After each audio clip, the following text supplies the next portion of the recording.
Shri Venkateswara gold తాకట్టులో ఉన్న మీ బంగారాన్ని విడిపించి కొనబడును.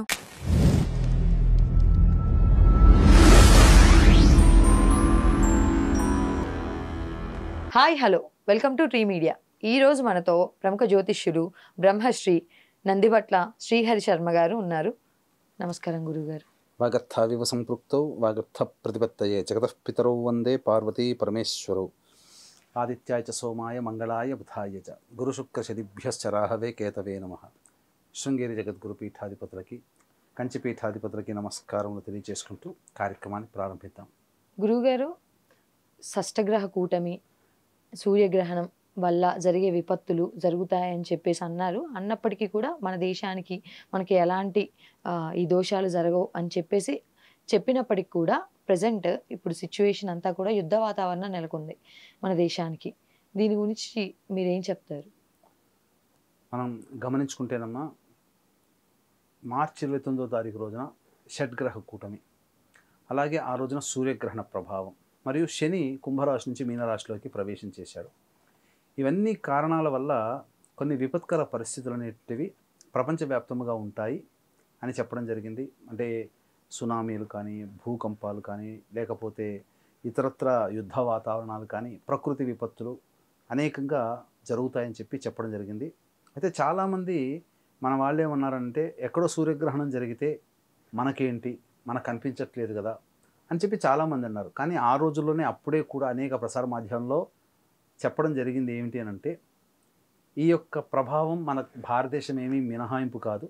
భారతదేశంలో ఈశాన్య రాష్ట్రాల్లో, అనగా ముఖ్యంగా ఇప్పుడున్నటువంటి ఈశాన్య రాష్ట్రాలు మిజోరాం, మేఘాలయ, మణిపూర్, అస్సాం, పశ్చిమ బెంగాల్, ఈ రాష్ట్రాల్లో దీని ప్రభావం ఉంటుందని చెప్పడం జరిగింది. వాస్తవానికి అదే జరిగింది. మేఘాలయ, మణిపూర్లో 4.2 రిక్టర్ స్కేల్ మీద భూకంపం రావడం.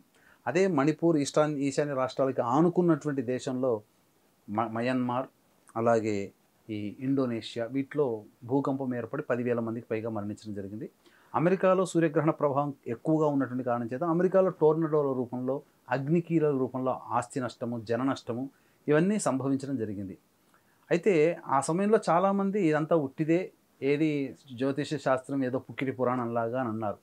ఇంకా విపత్తులు చాలా ఘోరంగా ఉంటాయి. ఇంకా శని రాహుల కలయిక మీనరాశిలో ఉన్నప్పుడు చాలా ఇబ్బందికర పరిస్థితులు, తీవ్రవాద సమస్యలు కూడా వస్తాయని కూడా చెప్పడం జరిగింది.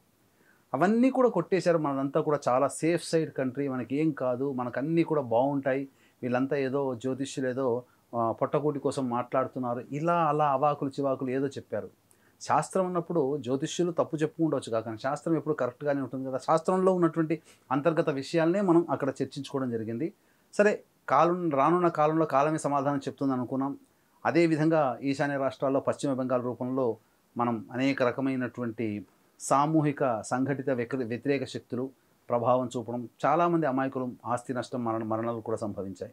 ఆ తదంతర పరిణామాలు చూసుకుంటే మొన్న ఏప్రిల్ 22వ తారీఖు రోజున అమాయకులైనటువంటి వ్యక్తులని పొట్టన పెట్టుకున్నారు. అది కూడా మతం పేరు చెప్పి మరీ పొట్టన పెట్టుకున్నారు. దాని దారభ్యత తీవ్రవాదమైనటువంటి సమస్యలు మన భారతదేశంలో అలాగే పాకిస్తాన్లో ఎక్కువగా ఏర్పడడం జరిగింది.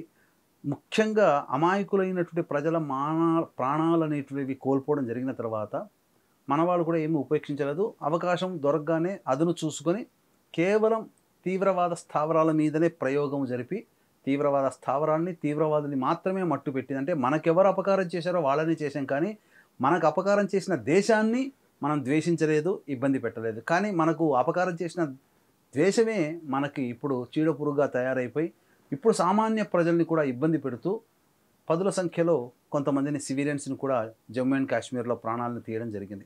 కానీ మనం ఎప్పుడు కూడా వార్ అనేటువంటి డైరెక్ట్గా చేయలేదు. మనది ఎప్పుడు కూడా భారతదేశం శాంతి కాముకమైనటువంటి దేశమే. కాబట్టి ఇటువంటి శాంతి కాముకమైన దేశం ఎప్పుడు యుద్ధాన్ని కోరుకోదు. అట్లా అని చెప్పేసి మన మీద ఎవరైనా కానీ బలవంతంగా ఇబ్బంది పెట్టినా, మనల్ని అవమానించినా, ఏదైనా చేసినా మనం తిరిగి సమాధానం చెప్పే స్థితిలోనే ఉన్నాం. ఒకప్పుడు ఒక చెంప కొడితే ఇంకో చెంప చూపించే స్థితి నుంచి, అనగా ఆనాటి పాలకుల యొక్క ప్రభావం. కానీ ఆత్మాభిమానం ఉన్నటువంటి వ్యక్తి మన దేశాన్ని పరిపాలిస్తున్నప్పుడు దానికి తగ్గట్టుగానే మనం తయారవ్వడం జరిగింది. ఆ అనుగుణంగానే ఇప్పుడు ఒక చెంప కొడితే వీపు దెబ్బ కొట్టి మరీ వచ్చే స్థితికి మనం చేరుకున్నాం. అంటే వెనుతిరిగి వెళ్ళిపోతున్న వాడిని కొట్టి మరీ వస్తున్నాం. అలా జరిగినటువంటి సిచ్యుయేషన్ మనం ఇప్పుడు చూసుకుంటే కనుక, అయితే ఇప్పుడు కనుక గమనించుకున్నట్లయితే ప్రధానంగా ఇప్పుడు మనము చింతించాల్సినటువంటిది ఏంటంటే అమాయకులైనటువంటి ప్రాణాలు కోల్పోయారు. అలాగే ఇప్పుడు యుద్ధం ఇంకా జరుగుతుందంటే భవిష్యత్తులో ఇంకా కొంత యుద్ధం కాకపోయినా యుద్ధ సంబంధమైనటువంటి విషయాల్లో ఎక్కువగా జరుగుతుండడం, అటువైపు ఇటువైపు అనేకమైనటువంటి ప్రాణాలను కోల్పోవడం జరుగుతుంది. కాబట్టి ఇది ఒక రకంగా చెప్పాలి అని అంటే వాళ్ళకి పూర్ణ ఆయుష్ అనేటువంటిది ఉన్నప్పటికీ కూడా అనివార్య కారణాల వల్ల వాళ్ళు అనేక మంది ప్రాణాలు దాదాపు 30 మంది దాకా కోల్పోవడం జరిగింది. యుద్ధంలోనైతేనేమి అనేక మంది జవాన్లు కూడా కోల్పోవడం జరిగింది, అఫీషియల్గా అన్అఫీషియల్గా. ఇప్పుడు మురళీ నాయక్ అని మన తెలుగు రాష్ట్రాల్లో ఉన్నటువంటి వ్యక్తి జవాన్ కోల్పోవడం జరిగింది. అంటే ఇక్కడ అర్థం ఏంటంటే అక్కడ వాళ్ళకి ఆయుష్ ఉన్నది, కానీ కారణాంతరాల వల్ల వాళ్ళకి ఆయుష్ అర్ధాంతరంగా తీరింది. వాళ్ళకి పూర్ణ ఆయుష్ వచ్చేంత వరకు కూడా ఉండేంత వరకు బ్రహ్మ ఎంతైతే ఇచ్చాడో అంతవరకు కూడా వాళ్ళు పిశాచ రూపాన్ని పొందుతుంటారు. ఆ యొక్క ఆత్మ పిశాచ రూపం పొందడం అనేటువంటిది ఆత్మఘోషతో సమానం. అంటే ఎలా చెప్పాలంటే ఎంత బాధ నరకాన్ని అనుభవిస్తారు అని అంటే ఆ 26 మంది ప్రాణాలు కోల్పోయిన సామాన్య ప్రజలు, వీరమరణం పొందినటువంటి జవాన్లు, సాధారణమైనటువంటి ప్రజల్లో ఈ యుద్ధ వాతావరణం వల్ల కోల్పోవడం, అకారణంగా కోల్పోవడం అనేటువంటిది అల్పాయుష్షు సంకేతాలు, పితృశాపాలు, స్త్రీ శాపాలు, గురుశాపాలు, సర్పశాపాలు, దైవశాపాలు ఉన్నటువంటి కుటుంబంలో ఇటువంటి విధానంగా చనిపోతుంటారు అర్ధాంతరంగా.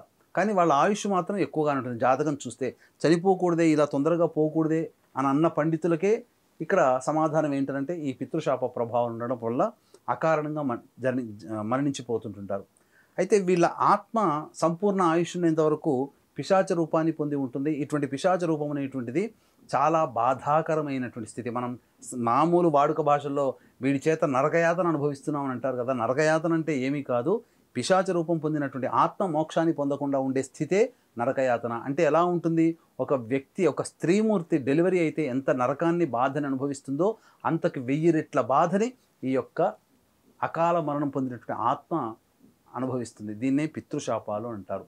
కాబట్టి దీని వంతు అనగా ఈ యొక్క అకాల మరణం పొందినటువంటి జవాన్ల ఆత్మతృప్తి, అలాగే అన్యాయంగా మరణించినటువంటి వ్యక్తుల యొక్క ఆత్మతృప్తి కోసమే ఒక బాధ్యతాయుతమైనటువంటి పౌరుడిగా నా వంతు కర్తవ్యం, మనమంటూ మన దేశానికి ఏమిస్తున్నాం అనేది కూడా మనం చూడాలి. ప్రతి వ్యక్తి కూడాను ఈ భూమి మీద ఈ దేశం కోసం ఉన్నారు, ఈ దేశంలో జీవిస్తున్నాము. కానీ ఈ దేశంలో నివసిస్తున్నటువంటి మన కోసం, ఈ దేశం కోసం ప్రాణాలు అర్పించినటువంటి జవాన్లకి మన వంతు కర్తవ్యంగా మనం ఏదైనా చెయ్యాలి. అందుకనే అవకాశం ఉన్నటువంటి వాళ్ళు రేపొద్దున గవర్నమెంట్ ఫండ్ రైజ్ చేసే దాంట్లో శక్తి కొలది విరాళాలు గవర్నమెంట్కి అందివ్వచ్చు. ప్రతి పౌరుడి యొక్క బాధ్యత. అలాగే వృత్తిలో ఉన్నటువంటి పౌరుడిగా ఒక బాధ్యతాయుతమైనటువంటి స్థానంలో ఉన్నటువంటి నాపై నేను చేసేటువంటిది, నా కంట్రిబ్యూషన్ ఏంటంటే ప్రధానంగా ఈ యొక్క పిశాచ రూపం పొంది మోక్షాన్ని పొందినటువంటి వీరమరణం పొందినటువంటి జవాన్ల ఆత్మలకి, అకారణంగా అసులు బాసినటువంటి సామాన్య పౌరుల ఆత్మకి మోక్ష ప్రాప్తిని కలిగించే పితృదోష నివారణ కార్యక్రమం అనేటువంటిది స్వచ్ఛందంగా నా సొంత ఖర్చులతో నేను చేయించడం జరుగుతుందమ్మా. ఇది నా మాటగా చెప్తున్నాను. అయితే ఈ యొక్క పితృశాపాలు వీటిని అనేటువంటివి పిండ ప్రదానం వేరు, పితృశాపాలు వేరు. అయితే ప్రస్తుతం ఉన్నటువంటి సమాజంలో చాలామంది దీన్ని అడ్వాంటేజ్గా తీసుకుంటూ, అంటే ఏదైనా ఉన్నవే 27 నక్షత్రాలు, ఆ 27 నక్షత్రాల్లో నక్షత్ర జనన దోషం అనేటువంటిది కొన్ని నక్షత్రాలకు మాత్రమే, అది జనన శాంతి చేసుకోవాలని శాస్త్రం చెప్పబడింది. కానీ స్వార్థ ప్రయోజనం కోసం ధన సముపార్జన ధ్యేయంగా ఉన్నటువంటి వాళ్ళు ఉన్న 27 నక్షత్రాల్లో 19 నక్షత్రాల్లో ఎవరైతే పుడతారో, కొన్ని నక్షత్రాలు చదువుతుంటారు, ఏబిసిడీలు చిన్నపిల్లలు 2 ఎక్కన 2 2 2 4 అట్లా చదివినట్టుగా 19 నక్షత్రాలు ఎలా వాడతారు. పడి ఏంటి, ఈ నక్షత్రాల్లో పుడితే మీ కుటుంబంలో పితృశాపాలనే, చేసుకోకపోతే మీ కుటుంబం నాశనం అయిపోతుంది, లేకపోతే వీధుల పాలైపోతారు, అడుక్కు తింటారు, ఇట్లా భయపెట్టి జనాల్ని మోసం చేస్తున్నారు. కాబట్టి వీక్షించేటువంటి ట్రీ మీడియా ప్రేక్షకులు ఇటువంటి మోసపూరితమైనటువంటి మాటలకి మీరు లోను కాకండి. నక్షత్రాలలో జన్మిస్తే పితృశాపాలు కాదు, జన్మ జాతకాన్ని పరిశీలన చేసినప్పుడు గ్రహాల యొక్క స్థితిగతులను బట్టి పరిశీలింపచేసేదే పితృశాపము. అంతే తప్ప 19 నక్షత్రాల్లో పుడితే, ఎందుకంటేనమ్మా ఒక కుటుంబంలో 4 సభ్యులు ఉంటారు, ఆ 19 నక్షత్రాల్లో ఎవరో ఒకరన్నా పుడతారు కదా, అంతచేత మాత్రాన భయపడిపోయి చేసుకుంటున్నారు. పోనీ ఇంత బాగుండి భయపడిపోయో ఏదో మనం విని చేసుకొని పోతున్నాం అనుకోండి, అక్కడ న్యాయం జరగట్లేదు. తూతూ మంత్రంగా ఒక 35 లేదా 40 నిమిషాల్లో ఈ పూజను కంప్లీట్ చేసి పంపిస్తున్నారు. ఇది జరుగుతున్నటువంటి తతంగం. కాబట్టి దయచేసి వీక్షించేటువంటి ప్రేక్షకులు ఇటువంటి 19 నక్షత్రాల్లో పుడితే దోషము, పితృశాపం అని చెప్పే మాటలని నమ్మకండి, మోసపోకండి. ఇక మనం విషయానికి వస్తేనమ్మా, ఇక్కడ ప్రధానంగా ఎందుకనంటే ఈ పితృశాపం ఉంటేనే ఇలాంటి అకారణ మరణాలు దొరుకుతారు. ఎంతోమంది జవాన్లు ఉన్నారు, కొంతమంది ఎందుకు చనిపోతున్నారు? ఎంతోమంది వాళ్ళు తీవ్రవాదులు కాల్చినప్పుడు చెవి పక్క నుంచి బుల్లెట్ పోయిందని చెప్పి అని అన్నారు. కానీ ఒక 5 సెంటీమీటర్ల ఇటు పడితే ప్రాణమే పోయేది. 5 సెంటీమీటర్ల మందంలో ప్రాణం తప్పించుకోగలిగారంటే వాళ్ళకి కుటుంబంలో పితృదేవతల యొక్క అనుగ్రహం ఉన్నట్టు. ఎక్కడ ఏ తప్పు చేయకపోయినా అకారణంగా చనిపోవడం అనేటువంటిది పితృశాపాలు ఉంటే జరుగుతాయి. కాబట్టి ఈ యొక్క సంబంధించినటువంటి విధంగా మనం నివారణ కార్యక్రమాలు చేపట్టుకోవాలి. అయితే ఇప్పుడు మనం గమనించుకున్నట్లయితే ఇప్పుడు తీవ్రవాద సమస్య చాలా ఉధృతంగా పెరిగింది. ఇప్పుడు యుద్ధము తప్పనటువంటి పరిస్థితి అనేటువంటిది ఏర్పడబోతుందని చెప్పవచ్చమ్మా. అదేవిధంగా గురువు గారు, పాకిస్తాన్కి ఇండియాకి ఒకేసారి స్వాతంత్రం వచ్చినప్పటికీ కూడా ఇప్పటికీ కూడా యుద్ధాలు అనేవి తరచుగా జరుగుతూ ఉండడం, వారు భారతదేశం మీద కానీ లేదా సివిలియన్స్, రీసెంట్గా చూస్తే సివిలియన్స్ మీద కానీ లేదా మన జవాన్ల మీద కానీ ఎప్పటికప్పుడు కూడా మారణహోమం అనేది చేస్తూ వస్తున్నారు. ఇలాంటివి ఇంకా ఇప్పటికీ ఎందుకు జరుగుతున్నాయంటారు? ఇక్కడ మనం గమనించుకుంటేనమ్మా, దీనికి మన స్వాతంత్రం రాకముందు ఉన్నటువంటి మూలాల్లోకి వెళ్ళాలి. మౌంట్ బాటన్ గారు జూన్ 4వ తారీఖు 1947 సంవత్సరంలో మీటింగ్లో కూర్చున్నప్పుడు అన్ఎక్స్పెక్టెడ్గా మీ యొక్క దేశాలకి నేను స్వాతంత్రం అనేటువంటిది ఆగస్టు 14, 15 తారీఖుల్లో ఇస్తున్నాను అన్నారు. జూన్ 4 నుంచి ఆగస్టు 14కి సమయం ఎంతో లేదు. ఆలోచించుకోవడానికి కానీ, నిర్ణయించుకోవడానికి కానీ, విధానాలు సమీక్షించడానికి కానీ అవకాశం అంత తక్కువగా ఉంది. ఆయన ఎందుకు చేశాడు అని అంటే 2 సంవత్సరాల కిందట, అంటే 1945 సంవత్సరంలో ఇదే ఆగస్టు 14, 15 తేదీల్లో తన ఆధ్వర్యంలో జపాన్లో జరిగినటువంటి విప్లవంలో బ్రిటిష్ తరపున అతను విజయాన్ని సంపాదించి పెట్టాడు. ఆ కారణం చేత జపాన్కి సంబంధించిన విజయం తన ఖాతాలో వేసుకున్నాడు. ఇప్పుడు కూడా భారతదేశము పాకిస్తాన్కి స్వాతంత్రాన్ని ఇచ్చేసేసి ఈ సంబంధించినటువంటి విధానాన్ని కూడా తన ఖాతాలో వేసుకుందామని పట్టుబట్టి 14, 15 తప్ప ఇంకా వేరే మార్గం లేదు అన్నారు. అప్పుడు మన పండితులు వాళ్ళు అందరూ కూడా చాలామంది బాధపడ్డారు. జ్యోతిష్యులు సమయము కాలంలో ఉన్నటువంటి గ్రహాల స్థితిగతులు అంత అనుకూలంగా లేవు, ఈ కారణం చేత ఇప్పుడు తీసుకుంటే చాలా ఇబ్బందులు పడాల్సి వస్తుందని చెప్పి వాళ్ళని ఉపేక్షించి కొన్ని రోజుల పాటు చేయమన్నారు. కనీసం ఒక్క రోజన్నా ఆలస్యం చేయండి అని అన్నారు. అయితే మహమ్మద్ అలీ జిన్నా ముందు వెనక ఆలోచించకుండా 14వ తారీఖు ముందే తీసేసుకున్నాడు. స్వాతంత్రాన్ని కరాచీలో ప్రకటించుకున్నాడు. ఎప్పుడు 13వ తారీఖు రాత్రి 11:30 స్వాతంత్రం ప్రకటించబడ్డది. కానీ వాళ్ళు చేసుకునేది మాత్రం 14వ తారీఖు చేసుకుంటారు. మన వాళ్ళు కాలయాపన చేయిస్తూ 14వ తారీఖు రాత్రి తెల్లారితే 12 చేసుకున్నారు. దీనికి గల కారణం చూసుకున్నట్లయితే మన భారతదేశానికి పుష్యమి నక్షత్రంలో మనకు స్వాతంత్రం అనేటువంటిది వచ్చింది. పునరుసు నక్షత్రాన్ని మన వాళ్ళు ఎన్నుకోలేదు. కారణం ఏంటంటే కొన్ని ఇబ్బందికర పరిస్థితులు పునరుసు నక్షత్రంలో ఉండడం వల్ల ఏర్పడుతున్నాయి అని చెప్పేసేసని.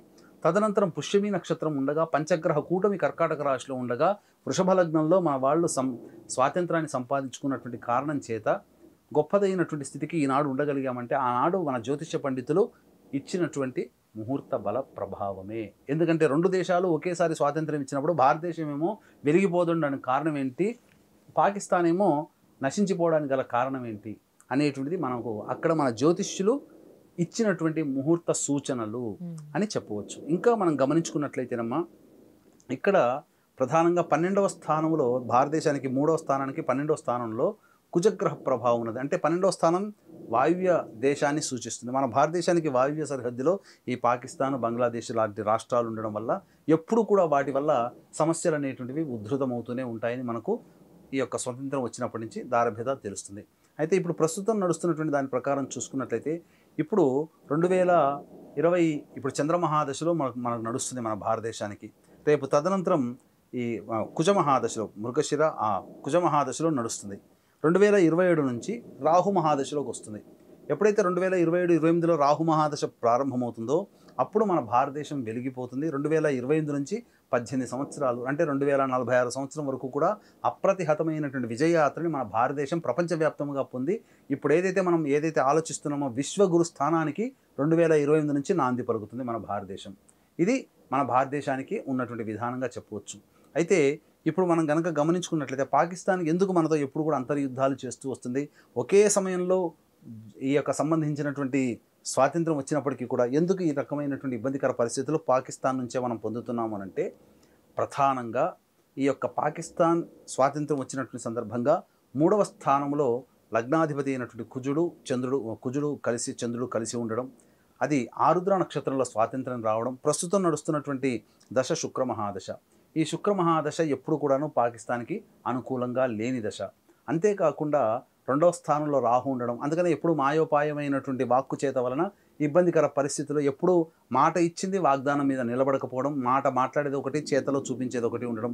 అందుకే పలుసార్లు మనకు అనేక రకాలుగా మనకు ఈ రాతపోతల్లో అన్నీ చక్కగా మేము బౌండ్ అయిపోతాం, మేము చక్కగా ఉంటాం రాస్తారు, మళ్ళీ సంవత్సరం 2 సంవత్సరాల తర్వాత మళ్ళీ యుద్ధ వాతావరణం. అంతేకాకుండా ఈ పాకిస్తాన్లో ఎప్పుడు కూడాను సైనిక చర్యలు మరియు ఈ యొక్క మతపరమైనటువంటి వాళ్ళకి ఎక్కువగా ఆధిపత్యం ఉంటుంది. కారణం ఏంటంటే 4వ ఇల్లు మనకు గృహస్థానం అయితే, దేశాలకు సంబంధించి 4వ ఇల్లు మాత్రం రాజ్యాధికారాన్ని, రాజ్యసింహాసనాన్ని సూచిస్తుంది. అటువంటి 4వ ఇంట్లో రాక్షస గురువైనటువంటి శుక్రాచార్యుడు ఉండడము, ఇప్పుడున్నటువంటి సంబంధించినటువంటి తీవ్రవాదులకు అందరికీ కూడాను మతోన్మాదమే కాబట్టి, ఆ విధంగా ఆ పాకిస్తాన్ దేశంలో మతపరమైనటువంటివి వాళ్ళకి ఎక్కువగా ప్రాధాన్యత. అంతేకాకుండా చంద్రుడు కుజుని యొక్క కలయిక ఉండడం వల్ల ఎప్పుడు కూడాను దుందుడుకు స్వభావము, సైనిక చర్యలతో ఉండడం.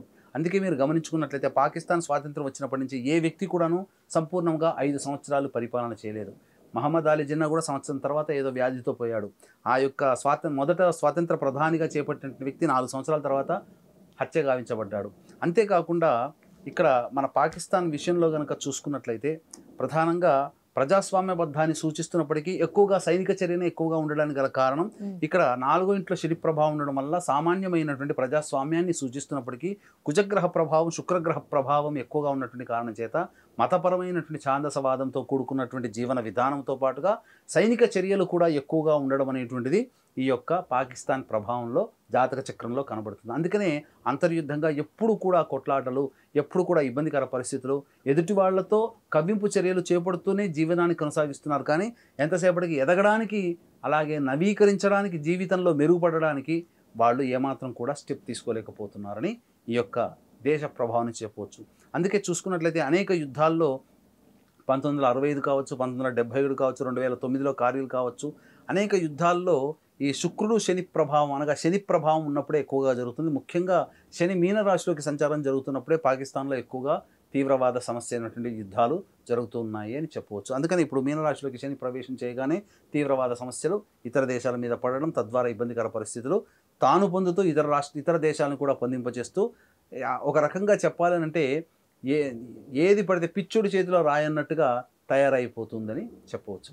అదేవిధంగా గురువు గారు, మన ప్రధానమంత్రి నరేంద్ర మోడీ గారు ఎవరైతే ఉన్నారో వారి జాతక రీత్యా కూడా మన ఇప్పుడు జరుగుతున్న ఈ యుద్ధ వాతావరణం ఏదైతే ఉందో ఇలాంటి ప్రభావిత చర్యలు ఏమైనా జరగవచ్చు అంటారా? ఇప్పుడు మనం కనుక గమనించుకున్నట్లయితే నరేంద్ర మోడీ గారి జాతకాన్ని పరిశీలన చేసుకుంటే 2020 నుంచి 2027 వరకు కుజ మహాదశ. కుజుడు ఆయన జన్మించినటువంటి లగ్నాధిపతి, రాష్ట్రాధిపతి కూడా కుజుడు. అంటే మనకు ఇంగ్లీష్లో ఒక ప్రొవర్బ్ ఉందమ్మా, every dog has its own day అని చెప్పేసి. అంటే ప్రతి వ్యక్తికి ఒక రోజు వస్తుంది అని చెప్పి అంటుంటారు. కాబట్టి ఏ వ్యక్తి అయినా జన్మించిన లగ్నం ఉన్నప్పుడు, ఆ లగ్నాధిపతి యొక్క దశ వచ్చినప్పుడు సంపూర్ణంగా యోగాన్ని తాను ఏ కారణం చేత జన్మించాడో ఆ కారణాన్ని ఫుల్ఫిల్ చేసుకుంటాడు. అందుకే మీరు చూసుకున్నట్లయితే 2014 సంవత్సరం నుంచే స్వాతంత్రం మనకు వచ్చిన తర్వాత 2014 సంవత్సరం నుంచి మోడీ ప్రభుత్వాన్ని ఏర్పరిచినప్పటికీ, 2019లో రెండోసారి వచ్చినప్పటికీ, 2020 తర్వాతనే తాను అనుకున్నటువంటి పనులన్నీ కూడా ఇంప్లిమెంట్ చేసుకోవడానికి అవకాశాలు ఏర్పడ్డాయి. అంటే ఆర్టికల్ 370 కావచ్చు, రామమందిర నిర్మాణం కావచ్చు, అలాగే యూసీసీ అమలు కావచ్చు, ఇంకా ఏదైనా కానీ ఎన్ఆర్సీసీ కావచ్చు, ఇలా అనేక రకాలుగా తాను ఏవైతే ఇంప్లిమెంట్, ట్రిపుల్ తలాక్ రద్దు కావచ్చు, ఇలా ఏవైతే తాను అనుకున్నాడో అన్నీ కూడాను తాను పెట్టగలిగాడు. 2014లో చేయలేకపోయాడే. కారణం ఏంటంటే అతనికి అనుకూలమైనటువంటి దశ లేకపోవడం. అయితే ఇప్పుడున్నటువంటి ప్రస్తుత సమయంలో కుజమహాదశలో బుధాంతర్దశ రావడం, ఇప్పుడు 2019 మే 2025 నుంచి కుజమహాదశలో కేతు అంతర్దశ ప్రారంభమై ఆగస్టు వరకు ఉంటుంది. ఇది అత్యంత కీలకమైనటువంటి సమయం.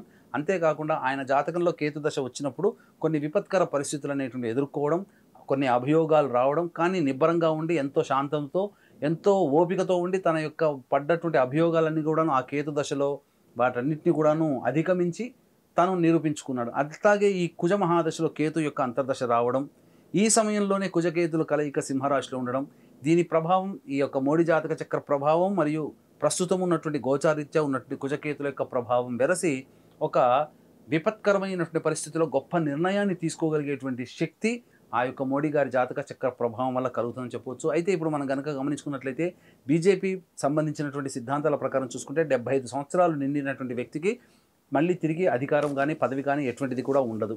కాబట్టి బీజేపీ పెద్దలు తమ సిద్ధాంతానికి లోబడి ఆ యొక్క అధికార మార్పిడి చేస్తారా, లేకపోతే ఇప్పుడున్నటువంటి యుద్ధ వాతావరణ పరిస్థితుల్లో ఇప్పుడు కనుక చూసుకుంటే ఇరు దేశాలకు కూడా నష్టమేనమ్మా. ఆర్థిక పరంగా నష్టమే, సామాజిక పరంగా నష్టమే, అన్ని రకాలుగా రాజకీయ పరంగా కూడా నష్టమే. కాబట్టి ఇటువంటి నష్టపరమైనటువంటి కష్టమైనటువంటి క్లిష్టమైనటువంటి పరిస్థితుల్లో అధికార మార్పిడి అనగా నరేంద్ర మోడీ గారిని తప్పించి వేరే వాళ్ళని పెట్టి మళ్ళీ ఒక గాడిన పెట్టడానికి సరైనటువంటి దిశానిర్దేశం చేసే వ్యక్తి లేకపోవడం వల్ల పడేటువంటి ఇబ్బందుల్ని గమనించి నరేంద్ర మోడీని కంటిన్యూ చేయిస్తారా, లేకపోతే నరేంద్ర మోడీని తప్పిస్తారనేటువంటిది బీజేపీ నేతలు ఆలోచించేటువంటి అనగా కీలకమైనటువంటి ఆర్ఎస్ఎస్ వాళ్ళు ఆలోచించేటువంటి విషయం.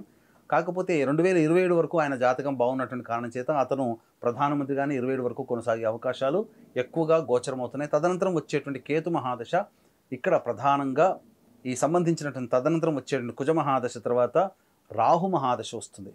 అది చాలా కీలకమని చెప్పవచ్చు. గురువు గారు ఇప్పటికీ ఎన్నిసార్లు యుద్ధం జరిగినప్పటికి కూడా కాశ్మీరు భారతదేశంలో మళ్ళీ విలీనం చేసుకోవడం కానీ ఇలాంటివి మనం చూడలేదు. ఇప్పుడు జరుగుతున్న ఈ వార్ ఏదైతే ఉందో, ఈ యుద్ధ వాతావరణం, దీనితో అన్న పూర్తిగా పాకిస్తాన్ అనేది భారతదేశంలో కలిసే అవకాశం ఏమైనా ఉందా? అంటే ఇప్పుడున్నటువంటి ప్రస్తుతమైనటువంటి పరిస్థితులు కనుక గమనించుకున్నట్లయితే చాలా విపత్కరమైనటువంటి పరిస్థితులే ఉన్నాయని చెప్పవచ్చమ్మా. ఎందుకనంటే ప్రధానంగా ఇప్పుడు చూసుకున్నట్లయితే కాలసర్పదోష ప్రభావం ఉన్నప్పుడే రెండు దేశాలకి సంబంధించి ఈ స్వాతంత్రం అనేటువంటిది వచ్చింది. అయితే రేపు మే 18వ తారీఖు నుంచి జూన్ 6వ తారీఖు వరకు కాలసర్పదోష ప్రభావం ఉండడం, అలాగే 19 మే నుంచి కుజుడిలో కేతు యొక్క అంతర్దశ రావడం, ఈ కారణం చేత ప్రధానంగా కొన్ని విపత్కర పరిస్థితులు అయితే ఉంటాయి. అంతేకాకుండా 30 జూన్ నుంచి జూలై 5వ తారీఖు వరకు రవి ఆరుద్ర నక్షత్రంలో సంచారం చేస్తున్నటువంటి కారణం, ఈ కారణం చేత ఏదైనా కానీ దేశంలో అంతర్యుద్ధం మొదలవ్వడము, ఏదైనా ఇప్పుడు మనం బెలూచిస్తాన్ చూసుకుంటాం, స్వతంత్రాన్ని ప్రకటించుకుంటుంది, లేదా అంతర్యుద్ధం ప్రారంభమై ప్రజలే తిరుగుబాటు చేసి ఆ యొక్క చర్యలు చేపట్టి ఆ సంబంధించినటువంటి పదవిని కోల్పోయే అవకాశాలు ఉంటాయి కొంతమందికి, లేదా ఎవరైనా గొప్ప రాజకీయవేత్త రాజకీయ ప్రముఖుడు చనిపోయే హత్య కావడం కానీ లేదా చనిపోవడం కానీ జరుగుతాయి. ఇంకా ముఖ్యంగా చెప్పాలంటే తీవ్రవాద సమస్యలు అనేటువంటివి పెరుగుతాయని చెప్పవచ్చు. ఇక అన్నిటికంటే ప్రధానమైనటువంటిది రేపు ఈ సంబంధించినటువంటి జూలై 23, 24 తారీఖులో కనుక చూసుకుంటే కుజకేతుల కలయిక సింహరాశిలో స్థితి పొంది ఉండడం, ఒకే డిగ్రీలో 25.31 మరియు 25.26 డిగ్రీల్లో ఈ యొక్క కుజకేతుల యొక్క ప్రభావం ఉన్నటువంటి కారణం చేత ఏదో భవిష్యత్తులో జూలై 23, 24 తేదీలో ఏదో జరగబోతుంది. ప్రధానంగా ఏదో ప్రపంచంలో చాలా మార్పులు అనేటువంటివి చోటు చేసుకుంటాయి. అంది వచ్చినటువంటి అవకాశాన్ని వినియోగించుకొని మన వాళ్ళు కనుక ప్లానింగ్ ప్రకారం వెళ్ళగలిగితే మళ్ళీ పీఓకేని సాధ్యం చేసుకోవడం అతి త్వరలో ఉంటుందని చెప్పవచ్చు. ఎందుకంటే సమీకరణాలు కనుక చూసుకున్నట్లయితే అట్లాగే ఉండబోతున్నాయి. మనము ఏమాత్రం అలసత్వం కానీ లేకపోతే మనం బద్ధకం కానీ మనం ప్రదర్శించినట్లయితే తీవ్రవాదులకు అది పైచేయి సాధించడానికి అవకాశం ఉంటుంది. కాకపోతే మోడీ గారి నాయకత్వంలో పైచేయి సాధించే అవకాశాన్ని ఇవ్వకపోవచ్చు. ఎందుకంటే చాలామంది ఇప్పుడు గమనించినట్లయితే ఈ మన భారతదేశం ప్రపంచవ్యాప్తంగా అందరికీ మొరపెట్టుకుంది, ఎట్టి పరిస్థితుల్లో కూడా IMF రుణం ఇవ్వకూడదు, ఇస్తే కనుక తీవ్రవాదాన్ని మళ్ళీ పెంచి పోషిస్తుందనే ఉద్దేశంతో అయినా కానీ వినకుండా IMF రుణం ఇవ్వడం అనేటువంటిది జరిగిపోయింది. తద్వారా వాళ్ళకి ఇంకా అగ్నికి ఆజ్యం పోసినట్టుగా పాకిస్తాన్ వాళ్ళకి ఇంకా కొంత ధైర్యం వచ్చింది, ఏదైనా చేయొచ్చు అనేటువంటిది. ఈ మధ్య ఉన్నటువంటి సమీకరణాలు కనుక చూసుకున్నట్లయితే అణుబాంబు వేసేటువంటి అవకాశాలు కూడా ఉన్నాయి, చర్చలు కూడా జరుపుతున్నారని. కాకపోతే మన భారతదేశం మీద అణుబాంబు వేసినా అది ఎక్కడ వాళ్ళ టార్గెట్లో హైదరాబాద్ ఒకటి ఉంది, వైజాగ్ ఒకటి ఉంది. ఎందుకంటే అక్కడ వైజాగ్ పోర్ట్ అనేటువంటిది కరాచీ పోర్ట్ అని ఇక్కడ ఉంది. అలాగే హైదరాబాద్లో మిధాని డిపో, DRDL ఇట్లాంటి రక్షణ సంబంధించినటువంటి పరికరాల సామాగ్రి తయారు చేసేటువంటి పరిశ్రమలు కానీ సంబంధించినటువంటి సమాచారాలు ఉండడం వల్ల ఎక్కువగా కాన్సన్ట్రేషన్ హైదరాబాద్ మీద కూడా ఉన్నదని చెప్పవచ్చు. అయితే నేను అనుకోవడం ఇటువంటి యుద్ధ వాతావరణం సంభవించినప్పుడు అణ్వాయుధం ప్రయోగిస్తే ఇక్కడ దాకా వచ్చే అవకాశాన్ని రానియకుండా మొదట్లోనే తుత్తునియలు చేసే అవకాశాలు కూడా మన భారతదేశం ఏం ఊరుకునేటువంటిది కాదు. మొదట్లోనే ప్రవేశం చేయగానే దాన్ని కంట్రోల్ చేసే అవకాశాలు కూడా ఎక్కువగా ఉంటాయి. అయితే మీరు అన్నట్టుగా ఈ జమ్మూ అండ్ కాశ్మీర్లో పూర్తిగా అసలు సిసలైనటువంటి పీఓకేని మనం స్వాధీనం చేసుకునే అవకాశాలే ఎక్కువగా ఉన్నాయని చెప్పవచ్చు. కృతజ్ఞతలు. సర్వం శ్రీ ఉమామహేశ్వర పరబ్రహ్మార్పణమస్తు.